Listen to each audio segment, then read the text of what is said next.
Hoje, durante o dia, uma palavra saltou à minha mente. A palavra remoção. O ato ou o efeito de remover, de tirar, de mudar de lugar. Não necessariamente de destruir, de eliminar, mas simplesmente de mudar de lugar. Hoje nós temos ouvido muito a palavra ressignificar, dar um significado novo àquilo que te aconteceu. Alguns chegam a dizer que nosso ministério está diretamente condicionado às nossas dores. Na maioria das vezes é na dor. Eu tenho um ministério de família e foi a minha maior dor não ter um pai, não ter uma mãe. Dá um significado novo para isso, conseguir obter êxito na hora de remover algumas coisas. Mas a história que veio à minha mente foi a história da arca, da aliança. E como num período as pessoas tiveram tanta dificuldade para removê-la, para mudar essa arca de lugar. E eu quero mostrar algumas coisas que tocaram o meu coração de uma forma profunda e eu acho que dá uma bela aplicação para essa noite. Primeiro livro do profeta Samuel, capítulo de número 2, verso 12. Eu queria que vai ser uma palavra pequenininha. Eram, porém, os filhos de Eli, filhos de Belial, e não conheciam ao Senhor. Porquanto o costume daqueles sacerdotes com o povo era que, oferecendo alguém algum sacrifício, vinha o moço do sacerdote, estando se cozendo a carne com um garfo de 3 dentes em sua mão, dava com ele na caldeira ou na panela ou no caldeirão ou na marmita, e tudo quanto o garfo tirava, o sacerdote tomava para si. E assim faziam a todo Israel que ia ali a Siló. Também, antes de queimarem a gordura, vinha o moço do sacerdote e dizia ao homem que sacrificava: dá essa carne para assar ao sacerdote, porque não tomará de ti a carne cozida, senão crua. Dizendo-lhe o homem: queime primeiro a gordura de hoje, e depois toma para ti quanto desejar a tua alma. Então ele lhe dizia: não, agora a hás de dar, e se não, por força a tomarei. Feche os seus olhos. Senhor nosso Deus e Pai, em nome de Jesus, eis aqui a tua palavra. Continua falando conosco e usa-me como um canal de bênção, pelo poder do nome de Jesus. Você pode dizer amém? Amém. Preste atenção. O texto narra um momento onde as pessoas estão indo oferecer sacrifícios ao Senhor. E 2 sacerdotes, Ofni e Finéias, os filhos de Eli, exercem um nível de autoridade tão grande que aqueles indivíduos que estão sacrificando precisam se submeter a esses 2 rapazes. E qual era o problema desses rapazes? A quebra de princípios. Eles estão querendo provar e ter coisas que Deus não autoriza. Pelo menos que seja feito antes dele. Eu não sei se você reparou, mas o homem responsável, ele está dizendo para Ofni e para Finéias: vamos fazer o seguinte, cara, Primeiro, vamos oferecer ao Senhor, vamos colocar Deus em primeiro lugar. E depois que estiver resolvido as questões com Deus, aí você pega o que você quiser. Ele disse: não, não é assim que eu quero segundo o meu modelo. Ou você me dá o que eu estou pedindo, ou eu vou pegar a força. E assim era a vida desses dois rapazes. É dessa forma. Eu só preciso que você entenda isso, para que eu te mostre a próxima fase dessa história. Mas antes eu preciso que você entenda quem são esses caras, como eles se comportam, o que eles fazem, quem eles são. São pessoas desobedientes a Deus, descompromissadas com Deus. Posso ouvir um amém? Amém. 1 Samuel capítulo 4, verso 2. Preste atenção. 1 Samuel 4, 2. Os filisteus se dispuseram em ordem de batalha para sair ao encontro de Israel. E estendendo-se a peleja, Israel foi ferido diante dos filisteus, porque feriram na batalha no campo uns 4.000 homens. Tornando o povo ao arraial, disseram os anciões de Israel: por que nos feriu o Senhor hoje diante dos filisteus? Tragamos de Siló a arca do concerto do Senhor, e venha no meio de nós, para que nos livre das mãos dos inimigos. Vamos lá. Enviou, pois, o povo a Siló, e trouxeram de lá a arca do concerto do Senhor dos Exércitos, que habita entre os querubins. E os dois filhos de Eli, Ofni e Finéias, estavam ali com a arca do concerto de... Presta atenção. E sucedeu que, vindo a arca do concerto do Senhor ao arraial, junto de Israel, todo o Israel jubilou com grande júbilo, até que a terra, verso seguinte, os filisteus, ouvindo a voz de júbilo, disseram: que voz de tão grande júbilo é esta no arraial dos hebreus? Então souberam que a arca do Senhor era vinda ao... Presta atenção em mim aqui agora, vai ser rapidinho. Eu acho isso o maior barato, porque presta atenção. A turma está lá na peleja lutando, quando de repente eles não conseguem êxito. Os filisteus estão prevalecendo, o povo de Deus está perdendo. E aí então eles têm uma ideia: por que será que Deus está permitindo a nossa perda? Vamos fazer o seguinte: vamos a Siló e vamos trazer lá de Siló a arca da aliança, que simbolizava a presença de Deus. Vamos trazer a arca da aliança para o meio da batalha, porque aí, com a arca da aliança, Deus vem e nos dá isso. Isso é o maior barato. Pastor, o que isso representa? Que tem gente que acha que pode usar coisas como um amuleto da sorte. Basta botar um crucifixo no peito que eu estou protegido. Vou botar uma Bíblia na frente do meu carro para ninguém me roubar. Você conhece alguém assim? Você conhece alguém que se comporta como se as coisas de Deus fossem meio que algum instrumento da sorte?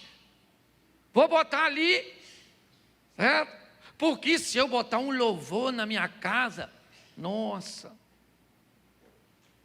Tem gente que gosta dessas coisas. Eles pensavam igualzinho. Eles estão perdendo a batalha. Ele falou: traz o amuleto da sorte, a arca da aliança. Porque a hora que a arca chegar aqui, nós vamos ganhar, porque Deus chegou. Chegou onde? No objeto?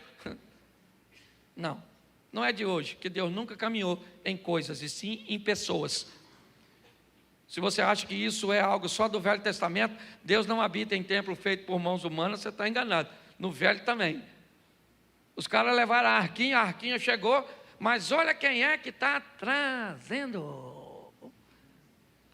Quem é? Volta lá um pouquinho, só para ele ver os dois indivíduos que eu preciso mostrar. Volta um pouquinho onde está Ofni e Finéias. Você que está aí com a tradução. Presta atenção.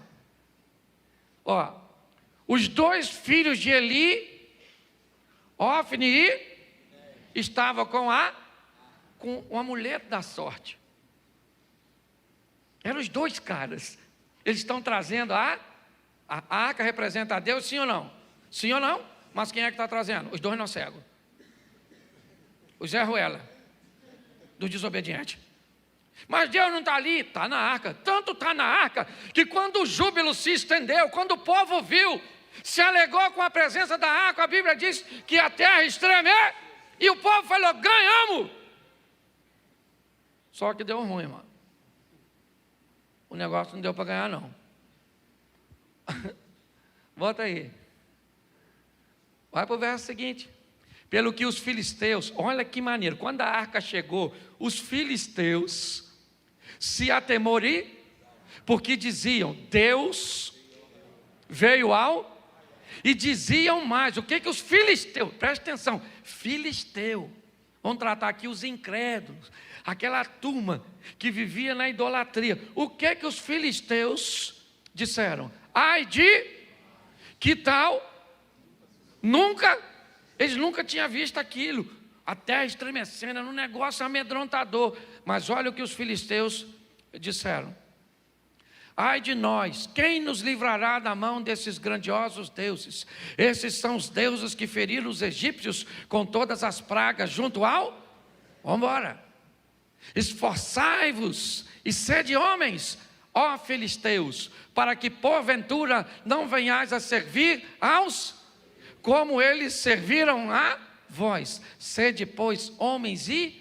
Essa frase indica que os caras estão dizendo, aí rapaziada, nós estamos lascados mesmo, e pelo menos nós vamos morrer lutando, porque o Deus deles é o Todo-Poderoso, que deu vitória a eles sobre os egípcios, e nós, isso aqui é praticamente com uma sentença de morte, vamos morrer, mas vamos morrer lutando.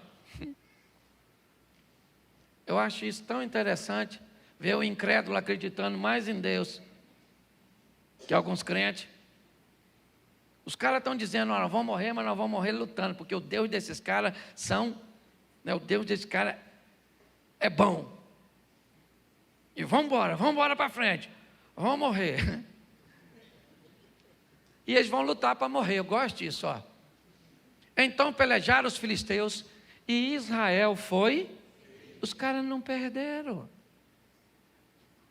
Os caras ganharam, e fugiram, cada um para a sua...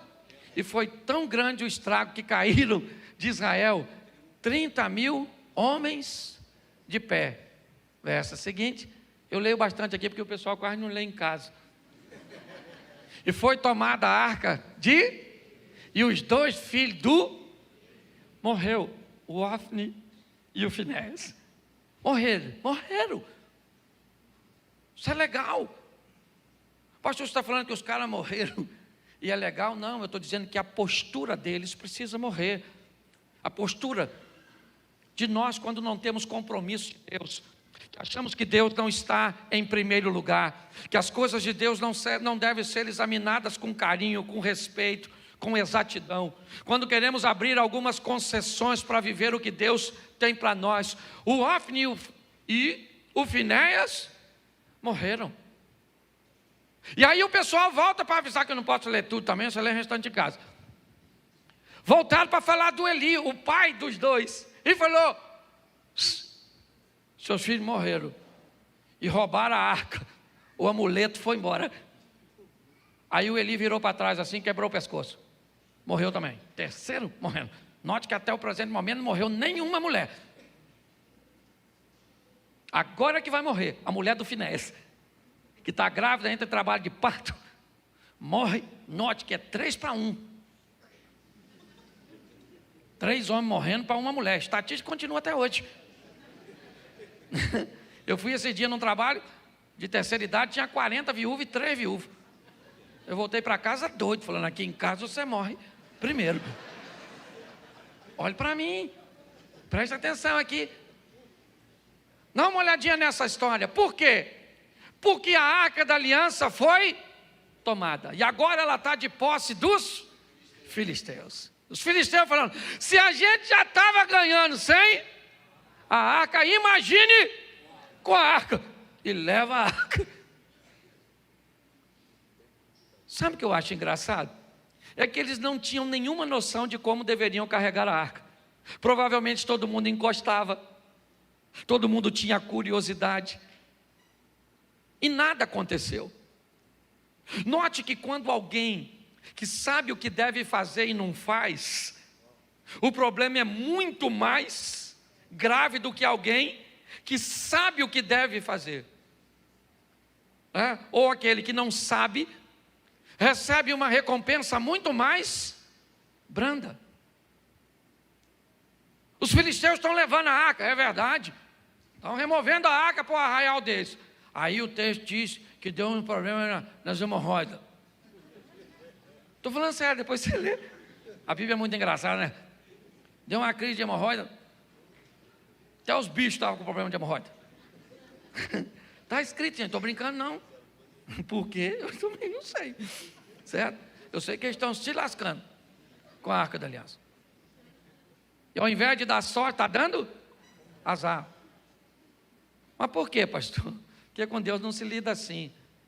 Não é uma peça, não é uma Bíblia. Não é uma coisa, é um coração. Deus não rejeita um coração contrito e quebrando. Isso. Os filisteus ficam doidos. Manda a arca para ali, manda para lá, manda para cá. Onde a tal da arca vai, a arca dá problema. Aí o texto diz, quero mostrar para você. E eu fiquei maravilhado olhando isso hoje. Deixa eu pegar aqui um texto. 1 Samuel capítulo 7, verso 2. E sucedeu que desde aquele dia a arca ficou em Quiriate-Jearim. E tantos dias se passaram que chegaram a 20 anos. E lamentava toda a casa de Israel após isso. A arca está lá. Quem está tomando conta da arca agora é Abinadab. E seus filhos Uzá e Aiô. Eles que estão tomando conta da arca não tem problema nenhum. Ninguém está morrendo, não tem problema. Não tem. A arca está lá. E não há nenhuma problemática. Porém, o capítulo 6 de 2 Samuel, 2 Samuel capítulo 3, ou capítulo 6, verso 1, coloca para mim. E tornou Davi a juntar todos os escolhidos de Israel, em número de 30.000. Levantou-se Davi e partiu com todo o povo, e tinha consigo Abalá de Judá, para levar dali para cima a arca de Deus, sobre a qual invoca o nome do Senhor dos Exércitos, que se assenta entre os querubins. E puseram a arca de Deus num carro novo, e a levaram da casa de Abinadab, que está em Geba. E Uzá e Aiô, filhos de Abinadab, guiavam o carro. Eu gosto dessa estrutura. Davi prepara um ambiente extraordinário para que a arca fosse removida. Ele tem um intuito, levar a arca para Jerusalém. Esse é o propósito. Sabia tudo aquilo que tinha acontecido, a morte dos sacerdotes, toda a situação desagradável, os problemas que deram para os filisteus, e em outros lugares por onde a arca passou. Mas agora Davi, ele quer levar a arca para Jerusalém, e ele procura fazer da melhor maneira possível. A minha pergunta é: será que não há um sacerdote? Será que não há ninguém que seja capaz de dizer, Davi, como é que se remove a arca? Como é que ela deveria ser conduzida? Como é que as coisas deveriam suceder? O texto diz que põe para mim, verso 4. E levando da casa de Abinadab, que está em Geba, a arca de Deus, Aiô, ia adiante da arca. Davi e toda a casa de Israel alegravam-se perante o Senhor com toda a sorte de instrumentos de madeira de faia, com harpas, com saltérios, com tamborins, com pandeiros e com símbolos. E chegando à eira de Nacon, Estendeu Uzá a mão à arca de Deus e segurou, porque os bois deixavam pender, ela ia cair. Então a ira do Senhor se acendeu contra Uzá e Deus o feriu ali por esta imprudência e morreu junto à arca de Deus. Eu não vi nenhum filisteu morrer porque mexeu na arca. Mas quando aquele que deveria saber como manuseava fez aquilo que não deveria fazer, ele morre. A alegria da festa dá lugar à tristeza e as pessoas começam a ficar preocupadas. O próprio Davi continua, que eu já vou terminar, coloca o texto seguinte: Davi se contristou porque o Senhor abriu uma rotura em Uzá, chamou aquele lugar de Pérez Uzá até o dia de hoje. Temeu Davi ao Senhor naquele dia e disse: como virá a minha arca do Senhor? Ele sabe que a arca já deu problema para quem? Para Ofni, para Finéias e para Eli. Já deu problema para filisteus e outros mais. Esteve na casa de Abinadab durante 20 anos e não fez nenhuma diferença. Davi agora quer levar a arca, a presença de Deus. É isso que nós precisamos entender. O que é que eu estou querendo? Eu estou querendo trazer quem para a minha vida? Você viu na palavra da oferta? A intencionalidade daquele que faz vale muito mais do que o feito. É por isso que Jesus olha para uma oferta pequena e diz que ela é grande, por causa da intenção. Quando Davi olha para isso, é lógico que ele fica com medo. Uzá acaba de morrer, ele disse: tem uma coisa que eu não quero fazer, é mexer com essa arca. Esse negócio anda matando todo mundo, eu estou com medo disso. Mas o mais interessante para mim é o verso seguinte: então não quis Davi retirar a arca do Senhor,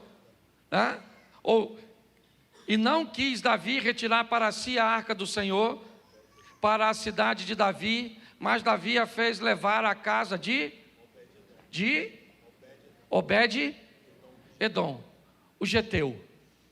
Verso seguinte: e a arca do Senhor ficou em casa de Obed-edom, o geteu, quanto tempo? 3 meses. Quanto tempo? 3 meses. E abençoou o Senhor e toda a sua. Aí, meu irmão, eu fui caçar quem é esse cara. Porque não faz sentido. Uma arca que mata sacerdote, dá problema para filisteu, mata o outro que está querendo até de certa forma proteger, ajudar. Porque me parece que com Deus fim não justifica o meio. Sabe quem é Obed-edom? Ninguém. Eu procurei o cara, depois se você soubesse, você me avisa. Ele é um geteu, não fala nada dele. Ele não é profeta, ele não é sacerdote, ele não é ninguém. Ele não é ninguém famoso, ele não é ninguém relevante, ele não é ninguém poderoso, ele não é ninguém que tem um pedigree, alguma coisa que justifique que a casa desse cara prospere. Porque está todo mundo olhando para a casa dele, esperando que aconteça o quê? Morte. Está todo mundo olhando para a casa do Obed-edom. E quem ele é? Ele é um cara comum, que resolveu servir a Deus. Pare para pensar. Quando eu olho para a vida desse cara, em 3 meses, as pessoas estão olhando para Obed-edom e estão dizendo: meu irmão, tem alguma coisa acontecendo na vida desse indivíduo. E o que ele estava fazendo, gente? Sendo crente. Só isso.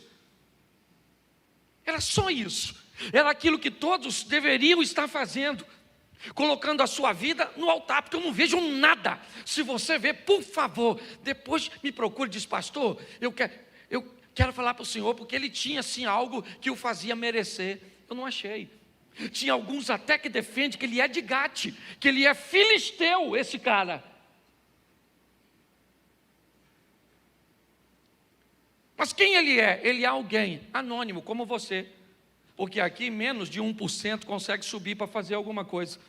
Mas colocar alguém aqui em cima com esse microfone na mão, cantando, tocando e pregando, não torna ninguém aqui em cima melhor ou mais importante do que quem está aí embaixo. A grande verdade é essa. Porque a única história que me vem à mente é que esse camarada, durante 3 meses, as pessoas viram nitidamente que a arca que matava os outros, entre aspas, fazia esse camarada prosperar. Verso seguinte. Então avisaram a Davi dizendo: abençoou a casa de Obed e tudo quanto? Por amor. Por amor? O cara foi abençoado porque amava o que sacerdote não amava. Porque cuidava daquilo que outros deveriam ter o mesmo zelo e não tinha. Às vezes nós focamos nos grandes heróis e não tem problema nenhum. Mas o que a Bíblia está me mostrando é um mero desconhecido, Obed-Edom. É alguém que a arca vai para a casa dele, provavelmente para Davi, se é que ele era um estrangeiro, pensando, se ele morrer, não tem nada de, é mais. Mas a arca não foi para a casa dele por acaso. Foi porque era alguém que amava a Deus, e não a arca. Porque a arca não estava dando vitória para Filisteu, nem para Israel. O que a Bíblia, me parece, está dizendo a mim e a você, é que agora esse cara que tinha tudo para estar morto, porque os outros estiveram, e eram sacerdotes, eles morreram, e ele, está todo mundo de olho nele, esperando para ver o que vai acontecer, porque está todo mundo de olho na nossa vida. Nós estamos envoltos numa grande nuvem de testemunho, todo mundo de olho em nós, torcendo para o nosso ministério despencar, para as coisas acontecerem contrário. Está todo mundo olhando, e todo mundo que olha para ele, começa a dizer o seguinte: Deus está abençoando a casa desse cara, e tudo que ele tem, e isso tem um motivo, esse cara ama a Deus. Esse camarada tem o seu coração, e olha para essa questão, foi pois Davi, e trouxe a arca de Deus para cima, da casa de Obed-Edom, a cidade de Davi, com, verso seguinte, e sucedeu que, quando os que levaram a arca do Senhor, tinham dado 6 passos, sacrificava ele, os bois e carneiros. Preste atenção, da primeira vez, quem é que carregava a arca? Os bois. Agora, o que acontecia com os bois? Eram sacrificados enquanto a arca era conduzida, carregada por homens. Muitas vezes, nós vemos essa história bem próxima de nós. Somos muito místicos. Eu fui para Israel, eu vi gente querendo trazer a água do Jordão. Tem gente que queria saber onde Jesus pisou. Pastor, será que ele pisou aqui? Porque ele acreditava que se pisar onde Jesus pisou, a vida muda. Nós somos muito místicos. Um cara simples, como Obed-Edom, talvez descartável na visão de alguns, foi aquele que mostrou para todos o que faz o mover de Deus. O que eles queriam contra os filisteus, Obed-Edom viveu. O que eles queriam era a aprovação de Deus, mas eles ofereciam sacrifício. Eu não vi Obed-Edom oferecer nenhum. A única coisa que eu vi ele fazer foi amar a Deus, porque Deus encontrou nele, no coração desse cara, o amor.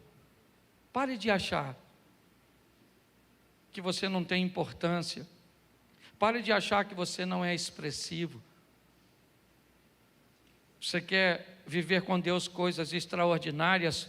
O ame.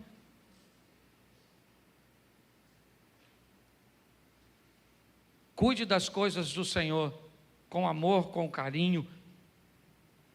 Pastor, e qual é a coisa que Deus mais ama e que eu devo cuidar? Você. Deus amou o mundo de tal que deu seu Filho unigênito para que todo aquele que nele crê não pereça, mas tenha. Qual é a coisa mais importante que você tem que cuidar, que é o que Deus mais ama? Você mesmo. Você quer agradar a Deus? Cuide de você. Cuide de sua saúde emocional, de sua saúde física, de sua saúde espiritual. Cuide de você de uma tal forma que as pessoas olhem para você e digam: caramba, esse camarada está igualzinho Obed-Edom. E o que ele tem? Amor. Ama o quê? Aquilo que Deus ama, que é a si mesmo. Eu queria que essa reflexão fosse conosco, para que nós possamos entender que pessoas simples podem viver coisas extraordinárias, não porque colocam uma Bíblia na frente do seu carro, não porque colocam uma estátua dentro da sua casa, não porque colocam um crucifixo, não porque colocam um rádio sintonizado, cantando um louvor, não, porque colocam amor em Deus, porque ama a Deus acima de todas as coisas, e o próximo como a ti mesmo.